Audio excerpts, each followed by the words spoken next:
다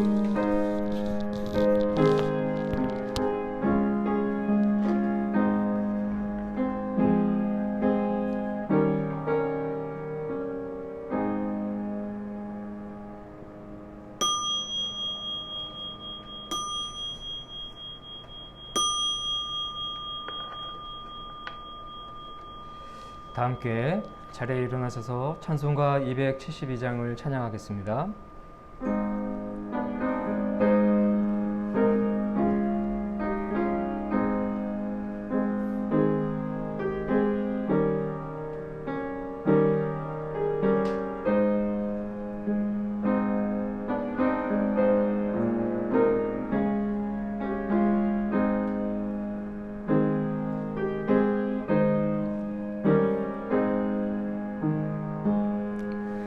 고통의 멍에 벗으려고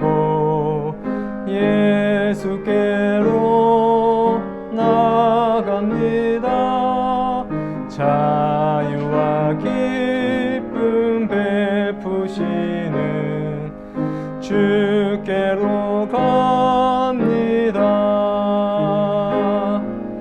병든 내 몸이 튼튼하고 빈궁한 삶이 부해지며 죄악을 벗어버리려고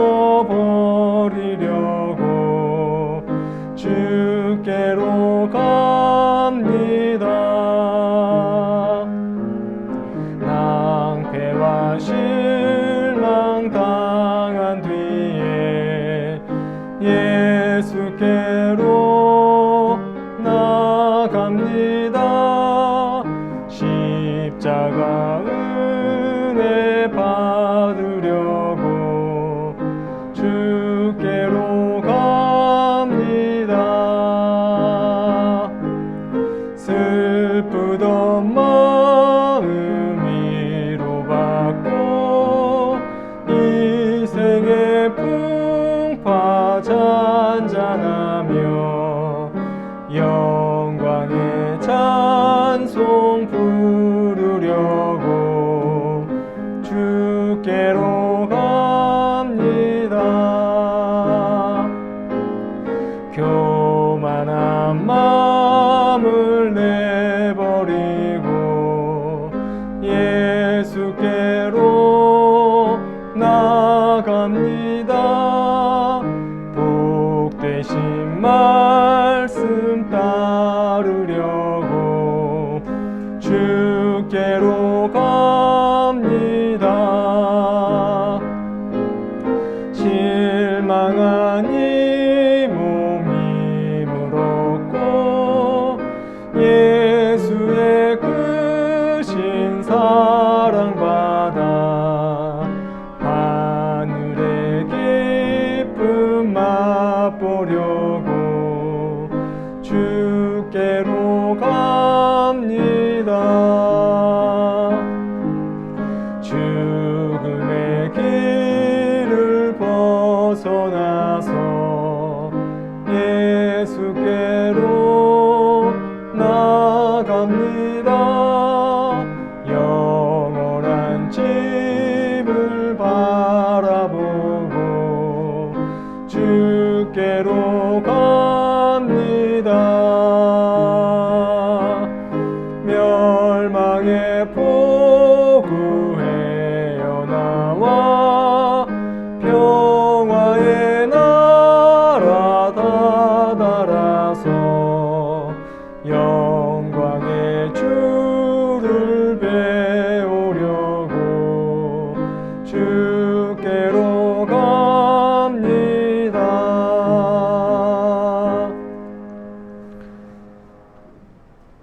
사랑하는 여러분, 오늘은 성령 강림후 제13주 주일입니다. 마태복음 12장 48절에서 50절 말씀을 힘입어 하나님을 예배하는 자리로 나아갑시다. 누가 내 어머니이며 내 동생들이냐 하시고 손을 내밀어 제자들을 가리켜 이르시되 나의 어머니와 나의 동생들을 보라. 누구든지 하늘에 계신 내 아버지의 뜻대로 하는 자가 내 형제요 자매요 어머니이니라 하시더라. 아멘. 경배 찬송입니다. 찬송가 43장 즐겁게 안식할 날 찬양하겠습니다.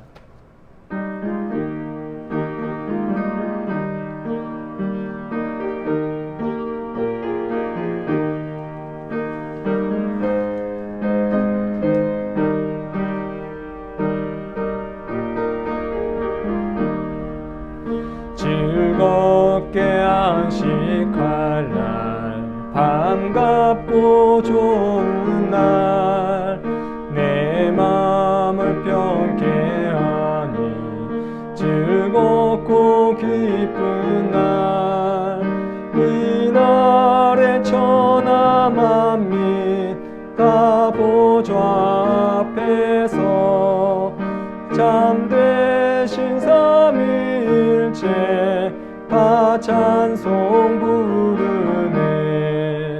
이날에 하늘에서 새 양식 내리네. 성회로 모이라고 종소리 울리네.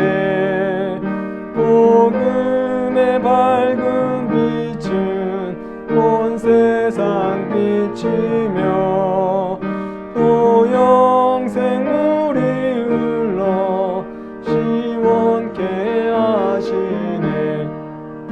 이 주일 지킴으로 새 은혜 입어서 영원히 쉬는 곳에 다 올라갑시다. 성부께 찬미하고 성자와 또 성령 참되신 삼위일체 다 찬송 부르세. 아멘. 다 함께 침묵하며 한 주간의 삶을 성찰하겠습니다.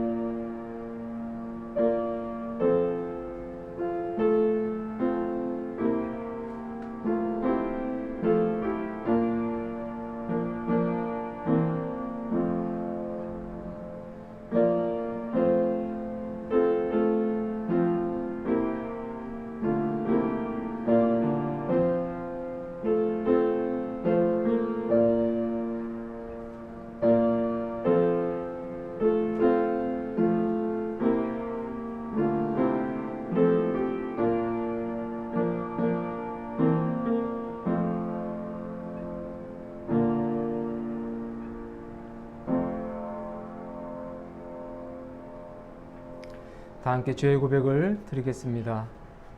지난날 교회들이 있었기에 대한민국은 길을 잃지 않았습니다. 나라를 잃고 신음할 때에는 주님을 믿는 이들이 정의의 횃불을 들고 민족을 흔들어 깨웠습니다. 불의와 억압의 시대에도 침묵하거나 타협하지 않고 정의와 평화의 길을 걸어갔습니다.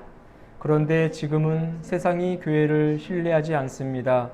교회가 세상을 비추는 빛인데 교회가 세상보다 더 어둡습니다. 주님, 한국교회가 깊은 잠에 빠져 있습니다. 성도들이 빛을 잃고 어둠 속에 묻혀 있습니다.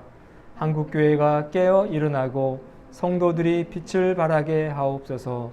우리 주 예수 그리스도의 이름으로 기도합니다. 아멘.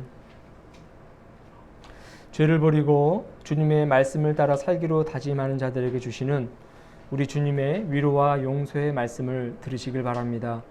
하나님이 그들이 행한 것, 곧 그 악한 길에서 돌이켜 떠난 것을 보시고 하나님이 뜻을 돌이키사 그들에게 내리리라고 말씀하신 재앙을 내리지 아니하시리라. 아멘. 요나서 3장 10절 말씀입니다. 교독문 35번입니다. 시편 84편을 교독하겠습니다.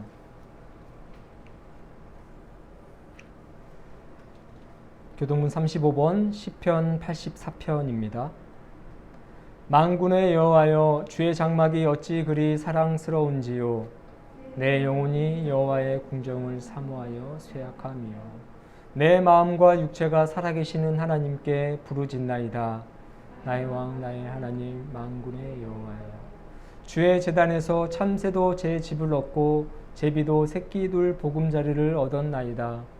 주의 집에 사는 자들은 복이 있나니 그들이 항상 주를 찬송하리이다. 주께 힘을 얻고 그 마음에 시온의 대로가 있는 자는 복이 있나이다. 그들이 눈물 골짜기로 지날 때 그곳에 많은 샘이 있을 것이며 이른 비가 복을 채워주나이다. 주의 궁정에서의 한날이 다른 곳에서의 첫날보다 나은지 악인의 장막에 사는 것보다 내 하나님의 성전 문지기로 있는 것이 좋사오니 만군의 여호와여, 주께 의지하는 자는 복이 있나이다. 아멘.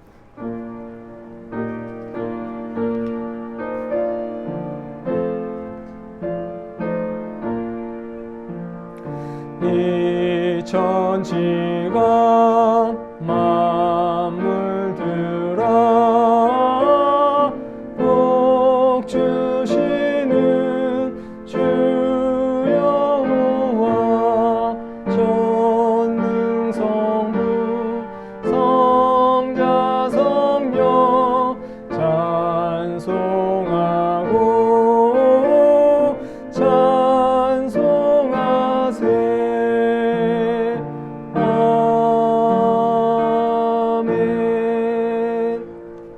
자리에 앉으시기 바랍니다. 기도하겠습니다. 사랑과 은혜가 충만하신 하나님 아버지 감사합니다. 지난 한 주간 동안도 우리를 지켜주시고 주님의 오른손으로 붙들어 주시며 어렵고 힘든 고비가 있을 때마다 하나님의 인도하심으로 그 어려움을 극복하게 하여 주시니 감사합니다. 하나님이 주신 생명으로 한 주간을 건강하고 또 즐겁고 행복하게 살았습니다. 어려운 중에도 어려움을 모르고 하나님의 말씀을 신뢰하며 하나님이 주신 은혜 속에 거하며 살았습니다. 아버지 하나님의 이름을 높이며 이 시간 주를 찬송하오니 우리가 드리는 이 예배와 영광을 기뻐 받아 주시옵소서. 하지만 우리는 연약한 인간의 육신을 입은 존재들입니다. 하나님의 말씀과 하나님의 가르침과 하나님의 인도하심을 받았음에도 불구하고 우리는 세상 속에 늘 세상의 헛된 가치를 쫓아 목말라 하고 있습니다. 주님, 어리석은 저희들을 불쌍히 여기시고 다시 한번 자비를 베풀어 주시옵소서. 우리의 허물과 잘못과 또 실수들이 모두 사해짐으로 아버지 하나님이 원하시는 거룩한 삶의 길로 다시금 힘차게 나아갈 수 있도록 도와주시옵소서. 이 나라와 이 민족 위해서 기도하오니 하나님, 이 땅을 살아가는 온 백성들 행복한 인생들 되게 하여 주시옵시고 세상에 만몬이 만들어 놓은 헛된 것에 마음을 두지 않게 하여 주시옵소서. 가장 가까이에 있는 가족과 이웃들, 그들의 삶을 보살피며 그들과 함께 더불어 살아가는 것이 참된 행복임을 알게 하여 주시옵소서. 어려운 이웃을 도와주고 내가 어려울 때 도움을 받고 서로가 가진 것을 함께 나누며 살아가는 것이 진정한 우리 인간들의 삶임을 깨달을 수 있도록 주님 도와주시옵소서.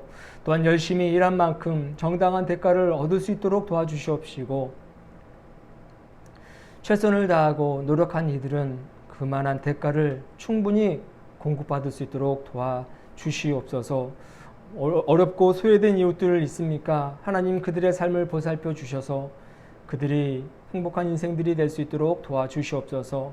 이 나라와 이 민족 온 백성들이 하나가 되어서 어려운 이웃들을 돌봐주고 그들을 보살필 수 있는 넉넉하고 아름다운 위대한 민족 되게 하여 주옵소서. 위정자들을 위해서 기도하오니 하나님으로부터 위임받은 그 권세를 자신의 사리사욕을 채우는 데 사용하지 않게 하시고 이 백성들 위해서 이 민족 위해서 온전히 사용케 하여 주시옵소서. 하나님의 진노하심과 하나님의 주시하심이 늘 그들 앞에 있다는 사실을 잊지 않고 자신에게 맡겨진 그 소임들을 잘 감당하는 위정자들 되게 하여 주시옵소서. 한국교회 위해서 날마다 기도합니다. 무너진 위상들 다시금 회복되게 하여 주옵시고 어두운 세상에 빛이 되는 참다운 교회들이 되게 하여 주시옵소서. 주님 말씀대로 사역하고 주님 말씀대로 이웃들을 사랑할 때에 한국교회의 무너진 위상이 다시금 회복되어질 줄로 믿습니다. 세상 사람들이 손가락질이 아닌 찬사를 보낼 때에 그 찬사는 곧 하나님께 영광이 된다는 사실을 잊지 않고 사역하는 교회들 되게 하여 주시옵소서.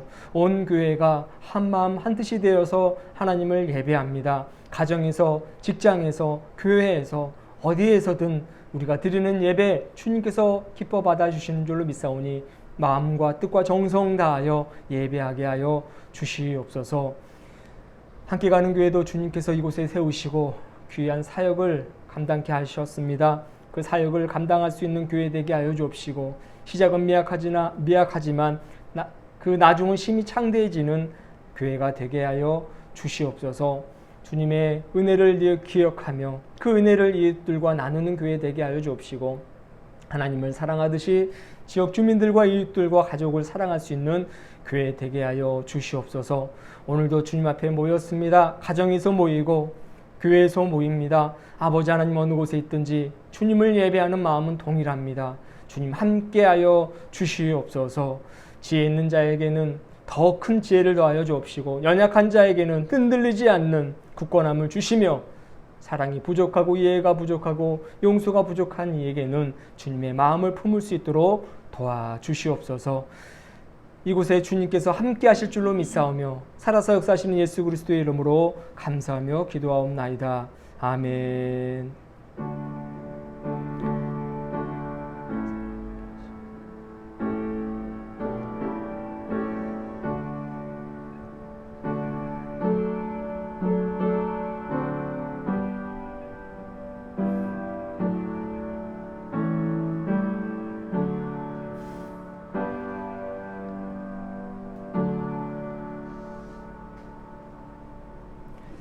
오늘의 말씀은 시편 128편 1절부터 6절까지입니다. 여호와를 경외하며 그의 길을 걷는 자마다 복이 있도다. 내가 내 손이 수고한 대로 먹을 것이라. 내가 복되고 형통하리로다. 내 집 안방에 있는 내 아내는 결실한 포도나무 같으며 내 식탁에 둘러앉은 자식들은 어린 감람나무 같으리로다. 여호와를 경외하는 자는 이같이 복을 얻으리로다. 여호와께서 시온에서 내게 복을 주실지어다. 너는 평생에 예루살렘의 번영을 보며 내 자식의 자식을 볼지어다. 이스라엘에게 평강이 있을지로다. 이는 살아계신 하나님의 말씀입니다. 주님을 찬양합니다. 특별 찬양하겠습니다. 주는 평화, 주는 평화, 막힌 담을 모두 오셨네. 이 찬양을 함께 드리겠습니다.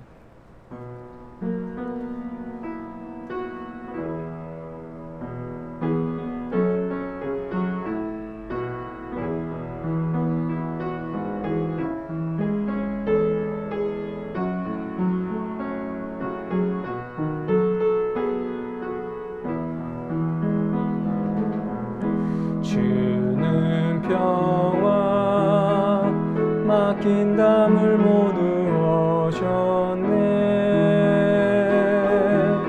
주는 평화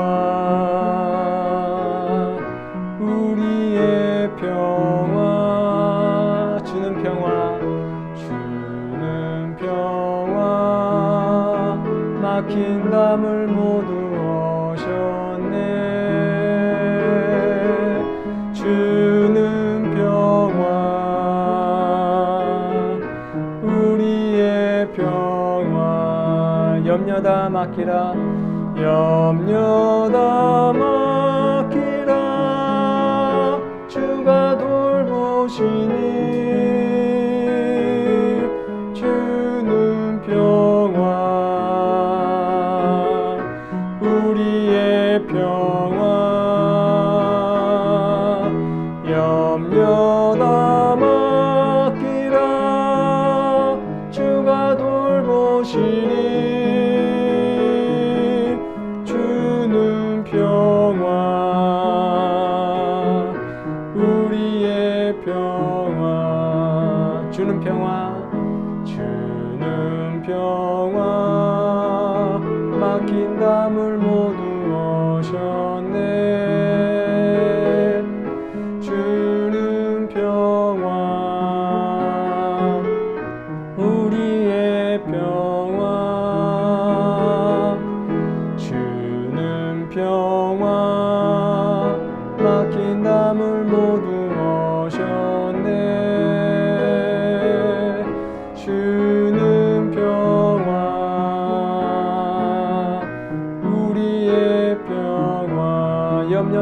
맡기라 염려 다 맡기라 주가 돌보시니 주는 평화 우리의 평화 염려 다 맡기라 주가 돌보시니 주는 평화 우리의 평화 주는 평화 주는 평화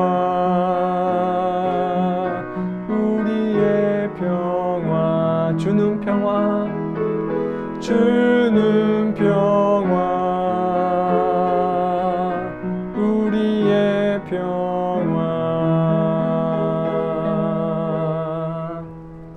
아멘. 주님은 평화가 되십니다. 우리에게 날마다 평화를 주시기를 원하시는 분입니다. 주님이 평화를 주지 않으시면 우리의 삶은 평안하지 않습니다. 내가 지금 평안하다면, 내 삶이 안식으로 가득 차 있다면 그것은 주님이 평화를 주셨기 때문입니다. 우리를 사랑하시고 우리를 돌보시는 주님만을 바라보며 살아가시는 저와 여러분이 되시길 주님의 이름으로 축원합니다. 우리 서로 인사하겠습니다. 사랑합니다. 축복합니다. 사랑합니다. 축복합니다. 2020년이죠. 도쿄올림픽 얼마 전에 끝이 났습니다. 도쿄올림픽 참 말이 많았죠. 무관중 올림픽이 될 것이다. 그런 이야기들이 많았었는데 우려했던 바대로 역시 도쿄올림픽은 무관중 올림픽이 되고 말았습니다. 뭐 이유가 몇 가지가 있지만 그 중에 가장 큰 한 가지는 전 세계에 휘몰아친 코로나 팬데믹이 있죠. 그리고 작게는 후쿠시마 방사능 때문이었습니다. 일본은 무관중 경기가 될 것을 우려해서 나름의 방법을 찾았습니다. 여러분도 보셨겠지만 경기장 좌석에다가 다양한 색깔을 입혀서 화면으로 보거나 멀리서 보면 마치 사람이 앉아있는 듯한, 관중들이 착석해 있는 듯한 착시 효과를 노렸습니다. 그래서 TV 화면으로 보는 경기장은 마치 관중들이 꽉 들어차 있는 것처럼 보여서 그나마 그런 시각적인 효과가 완전 무관중 경기, 그 경기의 어떤 안 좋은 부분을 좀 막아준 것이 아닌가 하는 생각이 듭니다. 아무리 이런 시각적인 효과를 노리는 나름의 꼼수가 되겠죠. 꼼수이지만 이러한 노력에도 불구하고 무관중 경기는 역시 그 재미가 반감이 되었다고 생각이 됩니다. 왜냐하면 원래 경기라는 것은, 스포츠라는 것은 좀 시끌벅적하고 응원하는 그런 어떤 함성도 들리고 해야지만이 나름의 그 묘미가 있는 것 아니겠습니까? 그런데 모든 경기가 다 너무나도 고요하게 진행되고 말아서 그 스포츠의 어떤 재미가 반감되지 않았나 하는 생각이 듭니다. 운동 경기, 즉 스포츠의 3대 요소가 있는지 없는지는 잘 모르겠어요. 그런데 나름대로 생각해 보면 세 가지가 있다고 생각이 돼요. 첫 번째는 경기 종목, 어떤 경기를 하느냐, 어떤 스포츠를 하느냐가 있고, 두 번째는 선수들이 있어야 되겠죠. 경기 종목이 있으면 그 경기를 하는 선수들이 있어야 되겠습니다. 여기에는 뭐 선수들뿐만 아니라 뭐 심판들도 있고 또 코치, 또 스태프들도 포함이 되고, 마지막으로 중요한 요소가 바로 방금 언급했던 관중들이라고 생각이 돼요. 첫째는 경기 종목, 둘째는 선수들, 세 번째가 바로 관중이라고 생각합니다. 이 3대 요소가 잘 어우러져야지만이 아주 즐겁고 재미있는, 또 박진감 넘치는 경기가 된다고 생각이 듭니다. 무엇보다도 경기가 경기다워지고 재미가 배가 되기 위해선 관중들이 많이 들어와 있어야 합니다. 우레와 같은 함성으로 선수들을 응원하고 때로는 상대편 선수들을 주눅들게 하기 위해서 우리 편 선수의 어떤 경기 승리를 위해서 상대편 선수에게도 때로는 이제 야유를 퍼붓는 그런 어떤 관중들이 있고 없고의 차이는요 매우 크다고 할 수 있습니다. 경기에 임하는 선수들도 자신의 팀을 응원하고 격려를 아끼지 않는 관중들이 있기 때문에 응원하는 관중들이 있기 때문에 비로소 그동안 갈고 닦은 그 실력을 최대치로 끌어올릴 수 있는 것이 아닌가 하는 생각이 듭니다. 열심히 준비해서 이제 실전에서 그 경기에 임하는 그 선수들, 관중들이 꽉 들어찬 그 경기장 안에 들어갔을 때 그 어떤 흥분과 어떤 또 막 깊은 곳에서 끌어올려지는 어떤 에너지들, 그런 에너지들이 막 발산될 것 아닙니까? 그만큼 응원하는 관중들의 힘은 크다는 것이죠. 우리의 신앙생활도 마찬가지입니다. 우리의 신앙생활이 힘을 잃지 않는 이유가 무엇입니까? 우리가 볼 때는 매우 어렵고 힘들고 참 고난의 연속인 그런 삶이지만 우리의 이 신앙생활, 우리의 삶이 힘을 잃지 않는 이유가 무엇인가? 그것은 바로 이 세상에서 우리의 삶을, 우리의 인생을 응원하시는 하나님이 계시기 때문입니다. 모세는 신명기 33장 29절에서 이렇게 말해요. 이스라엘이여 너는 행복한 사람이로다. 여호와의 구원을 너같이 얻은 백성이 누구냐? 그는 너를 돕는 방패시요 내 영광의 다칼이시로다. 내 대적이 내게 복종하리니 내가 그들의 높은 곳을 밟으리로다. 이렇게 기록이 되어 있습니다. 여러분, 하나님께서는 당신의 백성을 응원하세요. 당신의 자녀들을 아주 힘있게 도우십니다. 관중석의 관중들처럼 이 인생이라는 무대에서 경기를 나름대로 펼치고 있는 당신의 자녀들을 아주 힘차게 열과 성의를 다해서 도우시고 응원하시는 것입니다. 자녀들의 삶이, 백성들의 삶이 더욱 빛이 날 수 있도록 마지막에 월계관을 쓸 수 있도록, 승리의 월계관을 머리에 쓸 수 있도록 하나님께서는 힘찬 함성과 함께 응원하신다는 사실을 여러분 결코 잊어서는 안 될 줄로 믿습니다. 우리를 응원하신 하나님이 계신다는 거예요.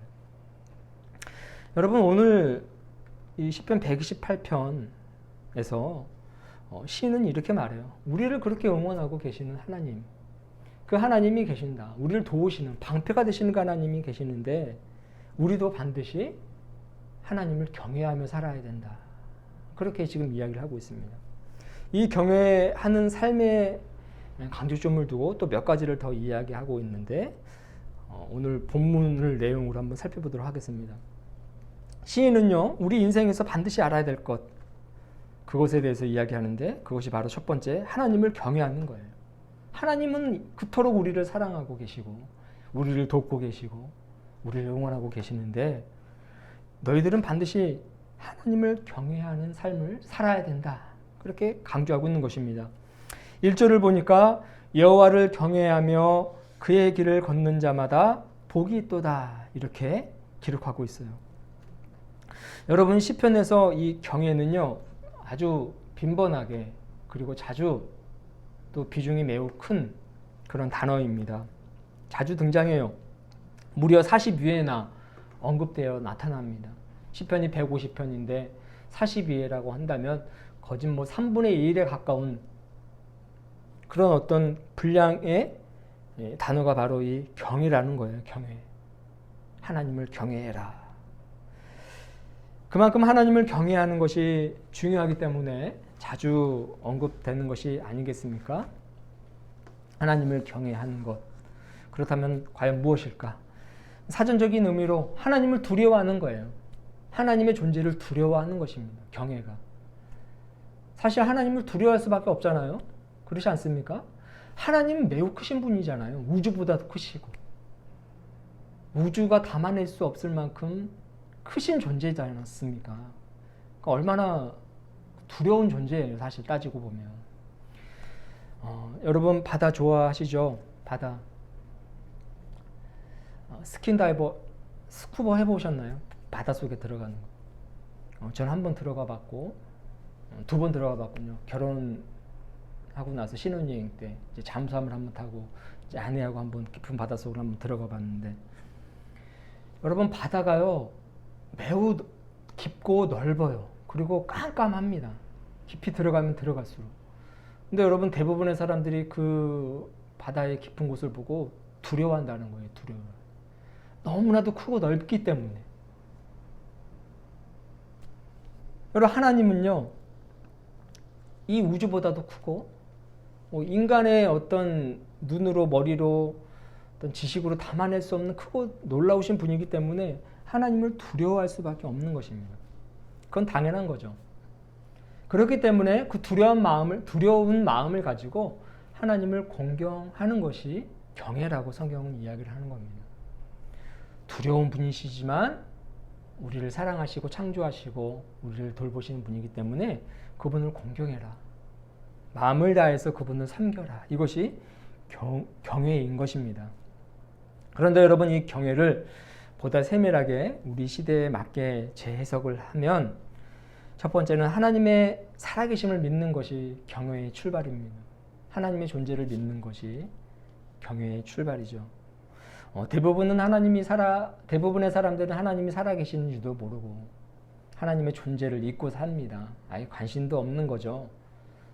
하나님을 찾고 하나님에 대한 관심을 자신의 삶의 중심에 두는 것이 우리 인간이 해야 될 가장 첫 번째 일인데, 많은 사람들이 이 일은 뒷전이고 당장 눈앞에 보이는 거, 먹고 사는데 물질적인 것에만 욕망하고 있으니 문제인 것입니다. 하나님의 살아계심을 믿는 것이 경외의 출발인 거예요. 하나님의 존재를 인정하는 것이기 때문에.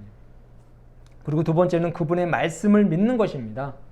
성경에서 또 이 강단에서 선포되는 말씀, 또 때로는 하나님이 우리 개인에게 주시는 그런 어떤 말씀들이 있지 않습니까? 느낌으로 또 생각으로 주시는 그런 말씀들을 믿는 것입니다.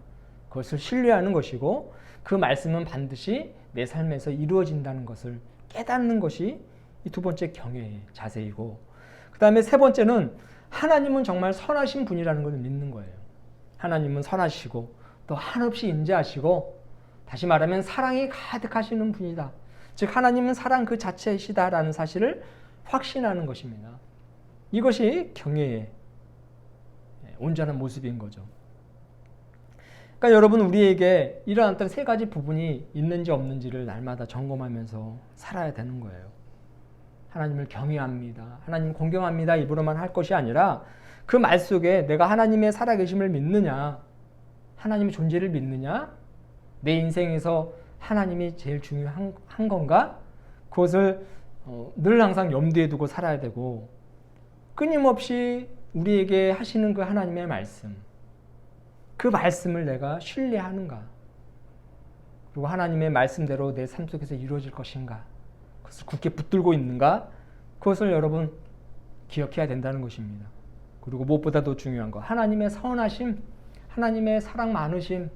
하나님은 늘 나를 지키시고 도우시고 나를 위로하시고 내게 힘을 주시고 능력을 주시고 나를 돕는 이시고 나를 응원하시는 분이라는 것을 늘 잊지 않고 살아가는 것, 마음에 새기며 살아가는 것, 그것이 경외인데, 우리는 이것을 정말로 내 마음에, 내 삶의 중심에 두고 살아가야 된다는 것입니다.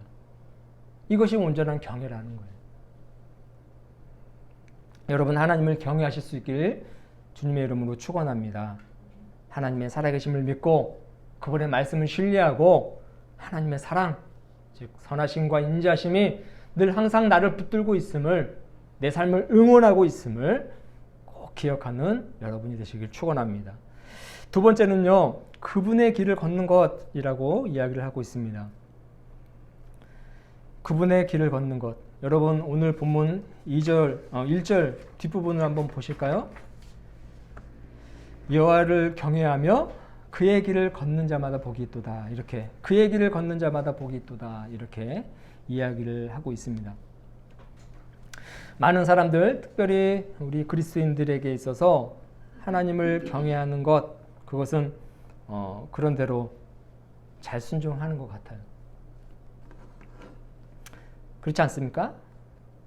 하나님을 경외하려고 하고 있어요. 그러니까 제가 말씀드렸던 이 세 가지 범위에 딱 들어가는 것은 아니지만 한두 가지는 그래도 해당이 돼서 하나님을 경외하는 것 같은 어떤 모습은 보인다는 것입니다. 그러니까 신앙인의 모습을 갖추고 있어요. 주일 성수하는 것도 여러분 굉장히 중요한 거잖아요. 하나님이 계시기 때문에 우리가 가정에서도 예배드리고 교회에서도 예배드리고 우리 예배 안 드리고 그러면 왠지 모르게 마음 한켠이 좀 불편하고 그런 마음들이 있지 않습니까? 그러니까 하나님을 경외하는 마음이 있기 때문에 그런 마음이 든다고 생각이 되는데 많은 사람들, 특별히 그리스도인들이 하나님을 경외하는 것은 그런 대로 잘 순종하는데 이 두 번째 말하는 그의 길을 걷는 것에서 대부분 주춤거린다는 것입니다. 그래서 성경이 말하는 바 많은 복, 이미 주신 복을 누리지 못하고 형통한 은혜를 맛보지 못한다는 거예요. 그렇다면 여러분, 그분의 길은 무엇인가? 그분의 길은 무엇인가?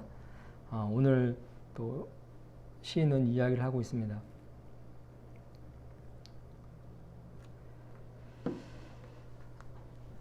하나님처럼 생각하는 것, 그것이 바로 그분의 길을 걷는 것 중에 하나인 거예요. 하나님처럼 생각하는 것, 그리고 하나님이 바라보시는 것을 바라보는 거예요. 그리고 하나님께서 가시는 곳, 즉 하나님께서 가고자 하시는 곳, 그리고 예수님이 가셨던 곳, 그리고 예수님이 우리에게 가라고 명령하신 그 곳을 가는 것이 그분의 길이라는 겁니다. 첫째는 하나님처럼 생각하는 것. 따라합시다. 하나님처럼 생각하고 하나님이 바라보시는 것을 바라보고 하나님께서 가시는 곳을 가는 것. 여러분, 그러니까 하나님처럼 생각하고 하나님이 바라보는 곳을 바라보고 하나님께서 가시는 곳을 가려고 하는 그 삶이 바로 그분의 길을 따르는 삶이라는 겁니다. 왜냐하면 하나님은 그 길을 생각하고 계시기 때문이고 또 하나님은 하나님께서 가시고자 하시는 그 길을 바라보고 계시고 그 목적지를 바라보고 계시고 또 하나님은 그 길을 가시기 때문에 늘 항상 그 길을 가시기 때문에 하나님처럼 생각하고 그 길을 생각하고 하나님 바라보신 그 길을 바라보고 하나님께서 가시는 그 길을 가는 것이 곧 오늘 이 성경이 말하는 그분의 길이라는 것입니다.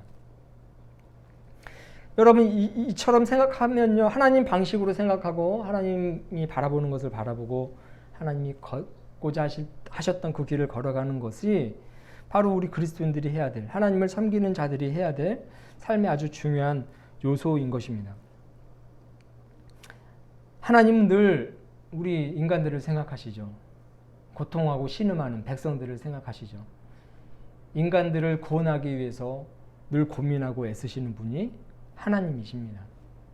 말 안 듣는 백성들, 하나님에게 복이 있음을, 자신을 섬기는 것이 참된 복임을 알지 못하는 백성들, 하나님 섬기는 것 대신에 만몬을 섬기는 것, 즉 물질을 섬기는 것, 오늘날로 말하면 뭐 아파트를 숭배하고, 그렇죠? 막 뭐 비트코인이라든가 뭐 주식이라든가 그런 것에 막 물질에 매달려서 모든 것을 다 쏟아붓는 것, 인생이 다 거기에 집중되어 있는 것, 뭐 그런 것들을 할 수 있다고 생각해요. 그런데 자기의 모든 전 재산, 자신의 모든 것을 다 거기에다 올인하는 것입니다.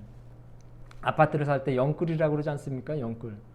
그 시멘트 건물, 거기에 자신의 생명을 다 갖다 부는 거예요. 붓는 거. 참 안타까운 일이 아닐 수도 없어요. 그러니까 물질, 즉 만몬에 자신의 모든 것을 쏟아붓는 것이라는 거예요.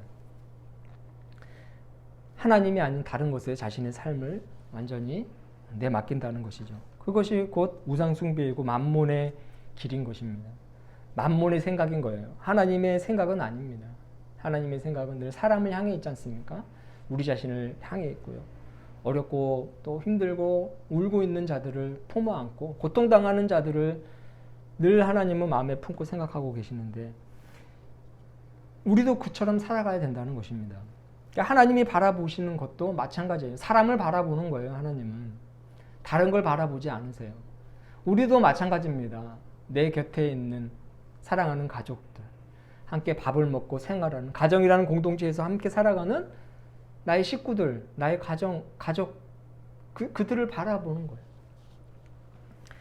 사랑의 눈으로, 또 용서의 눈으로, 인자한 눈으로 그렇게 바라보는 거예요. 그리고 또 고통 중에 있는 사람들을 보면, 또 어려움 당한 사람들을 보면 그들을 바라보는 겁니다. 근데 여러분, 요즘 참 이런 하나님의 시선을 가진 사람들이 드물죠. 믿는 사람들도 그러려고 또 애를 쓰고 있지만, 사실 이 세상의 풍조가 그런 시선들을 다 차단시켰습니다. 다 차단시키고 다 물질로 향하게끔, 눈에 보이는 것, 자극적인 것, 선정적인 것, 쾌락적인 것에만 우리의 시선이 향하도록 만들고 있어요. 이는 사탄의 아주 큰 계략이라고 생각합니다. 사람을 바라보지 못하고 하나님이 바라보는 것을 바라보지 못하게 하는 것, 다 사탄의 전략이라고 생각해요. 정말 누군가에게 선행을 베푼다는 것이 참 쉽지 않은 그런 일이라는 것입니다. 어려움을 겪고 있는 자들을 돕는다는 것이 쉽지 않은 거라고 생각이 돼요. 제가 요즘 며칠 전에 그런 어떤 경험들을 많이 했어요. 어려운 사람이 있었는데 도와달라고 했을 때 도와주면서도 내가 한켠으로 마음에 괜히 내가 뭔가 해코지를 당하는 거 아니야?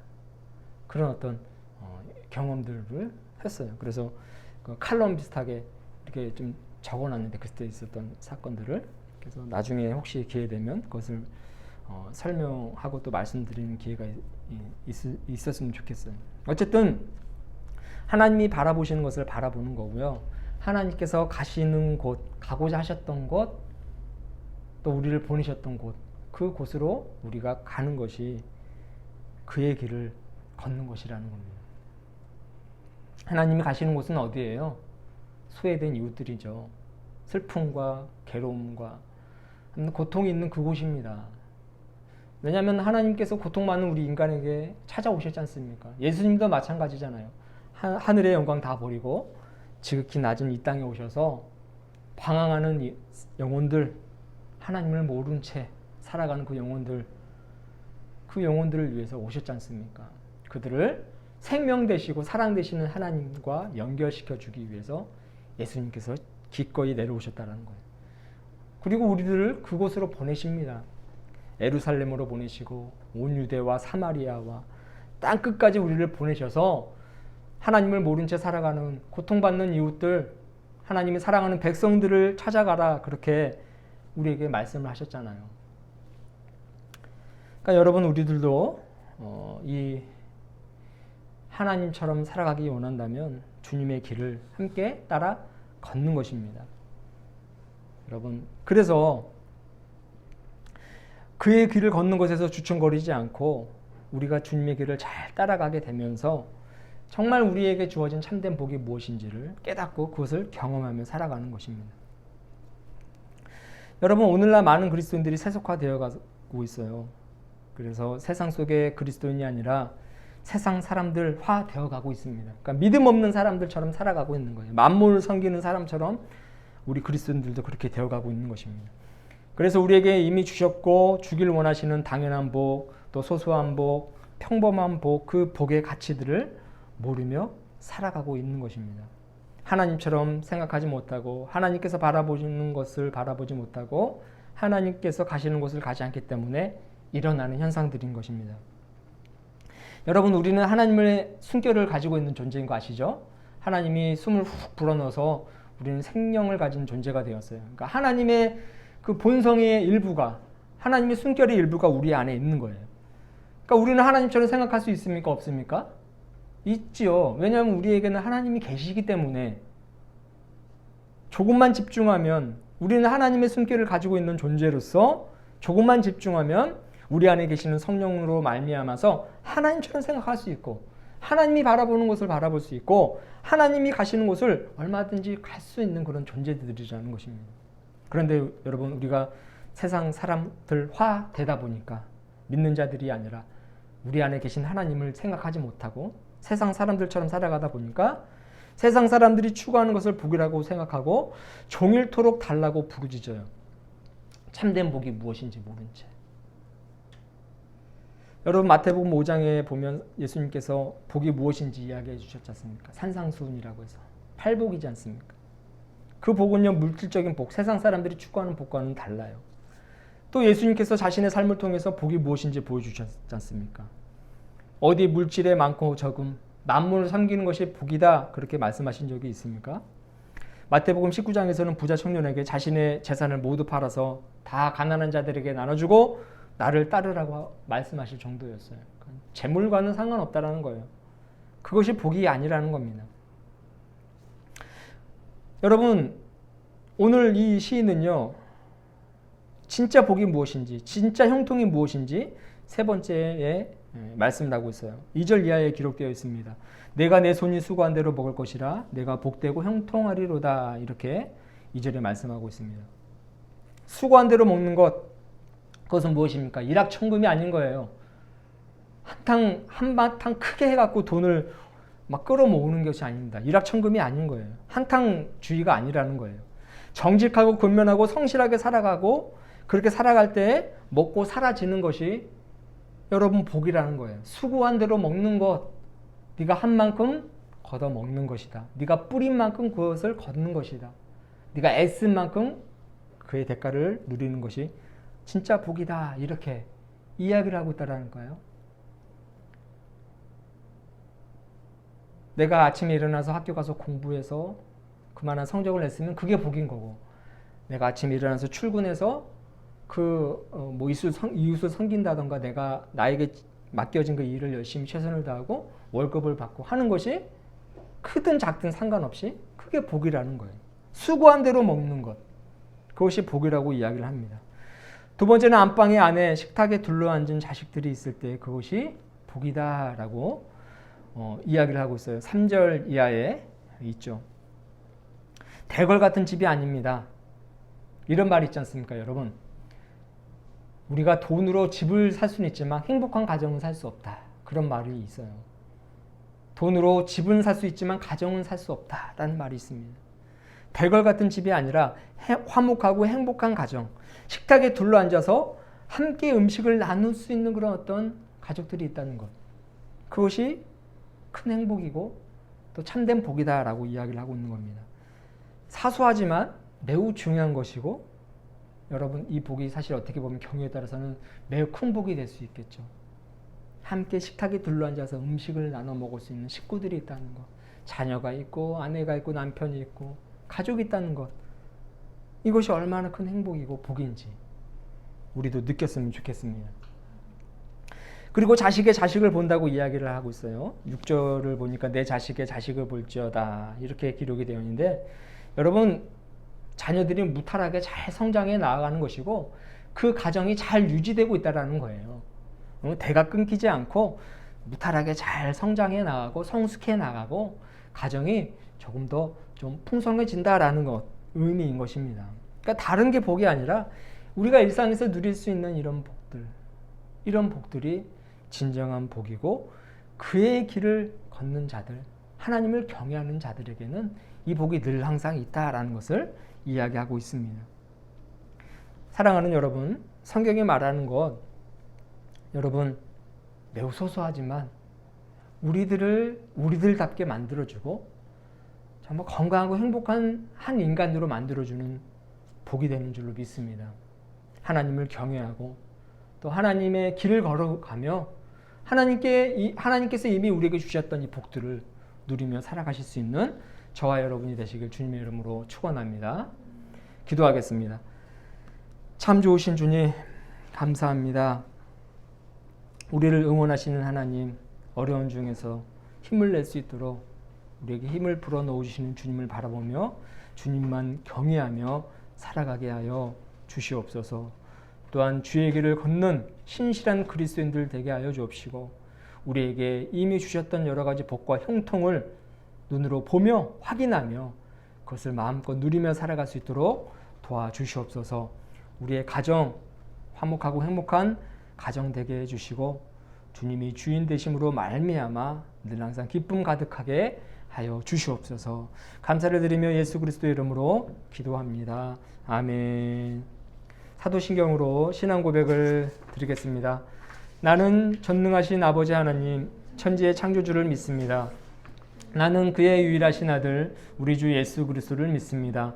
그는 성령으로 잉태되어 동정녀 마리아에게서 나시고 본디오 빌라도에게 고난을 받아 십자가에 못 박혀 죽으시고 장사된 지 사흘 만에 죽은 자 가운데서 다시 살아나셨으며 하늘에 오르시어 전능하신 아버지 하나님 우편에 앉아 계시다가 거기로부터 살아있는 자와 죽은 자를 심판하러 오십니다. 나는 성령을 믿으며 거룩한 공교회와 성도의 교제와 죄를 용서받는 것과 몸의 부활과 영생을 믿습니다. 아멘. 찬송가 50장 1절 부르시면서 준비하신 예물 봉헌하겠습니다.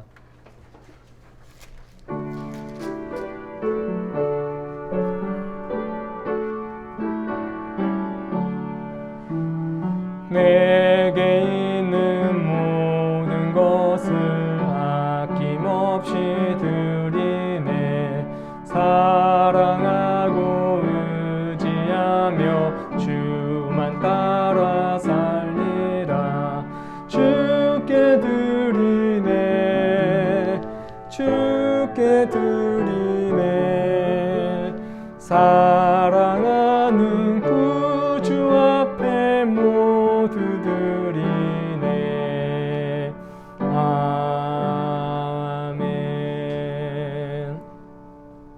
드려진 예물 위해서 기도하겠습니다. 주님 감사합니다. 한 주간 베푸신 은혜 기억하며 귀한 예물 드립니다. 이 예물이 하나님 나라 확장하는 귀한 도구가 되게 하여 주옵소서. 교회를 기억하고 돕는 손길들 위해 복을 더하여 주시고 가정과 교회와 직장과 또 섬기는 사업체가 형통한 복을 누리게 하여 주시옵소서. 주님을 의지하며 한 주간 동안도 살아가겠사오니 우리의 힘이 되어 주시고 우리의 도움이 되어 주옵소서. 감사를 드리며 거룩하신 예수님의 이름으로 봉헌하며 기도합니다. 아멘. 교회 소식을 전하도록 하겠습니다. 오늘은 성령 강림 후 제13주입니다. 수도권 사회적 거리두기 4단계 계속 유지되고 있기 때문에 지금 비대면 예매로 드리고 있는데 계속해서 지금 비대면으로 연장해서 예배 드리게 된 점을 양해해 주시기를 바랍니다. 다음 주까지는 못해도 우리가 비대면 예배를 드려야 될 것 같아요. 29일까지는 비대면 예배로 일단 드리고 9월 달부터 9월 5일부터 일단 대면 예배, 비대면 예배 같이 전환해서 예배 드리는 것으로 하도록 하겠습니다. 다음 주까지 8월까지는 비대면 예배, 또 온라인으로 이 영상으로 함께 예배 드리시면 되겠습니다. 매일 중보기도 여러분 기억해서 기도해 주시고 코로나19 방역 지침 각자 잘 알아서 준수하셔서 건강 유지하시길 바랍니다. 우리 자리에서 일어나시면서 평화 인사 나누겠습니다. 주님의 평화가 당신과 함께, 주님의 평화가 당신과 함께. 파송의 말씀과 파송의 노래 우리 1절, 4절, 2절 부르고 축도로 예배를 마치겠습니다. 사랑하는 여러분, 주님을 경외하며 그의 길을 따라 살아갑시다. 아멘. 주님 우리와 동행하여 주소서.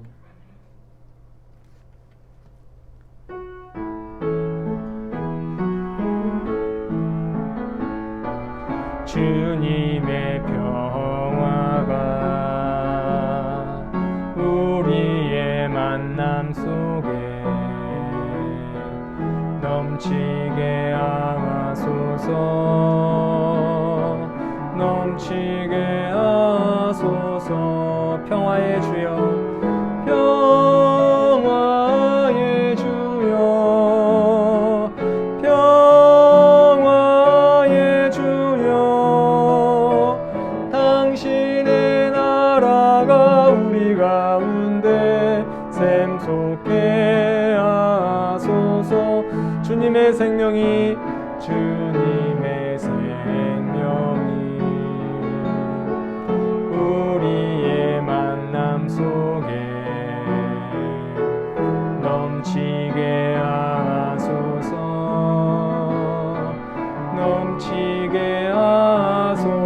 생명의 주님, 생명의 주여, 생명의 주여, 당신의 나라가 우리 가운데 샘솟게 하소서. 이제는 우리 주 예수 그리스도의 구속의 은혜와 하나님 아버지의 놀라우신 사랑하심과 성령님의 이로 감화감동 역사하심이 예배를 마치고 가정으로 세상으로 나아가는 교우들 머리 위에 만나는 이웃들 위에 이제부터 영원토록 함께 하시기를 간절히 축원하옵나이다. 아멘.